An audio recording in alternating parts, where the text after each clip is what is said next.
Hello guys, Rifat আর কোনোদিন আমাদের সাথে ভিডিও করবে না, কারণ তার সাথে কালকে রাত্রে মেয়ে নিয়ে একটা গ্যাঞ্জাম হয়েছে। তার কারণে রিফাত আর আমাদের সাথে ভিডিও করবে না। তো আজকে আমি একা একাই আসছি ভিডিও করতে।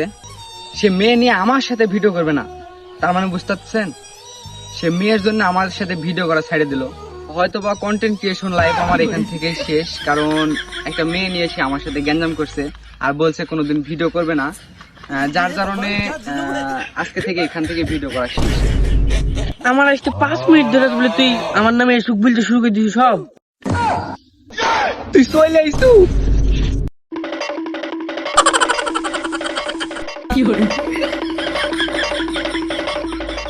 তো গাইস, এরকম ফানি ভিডিও পাইতে হলে আমার পেজের সাথে ফলো দিয়ে থাকুন।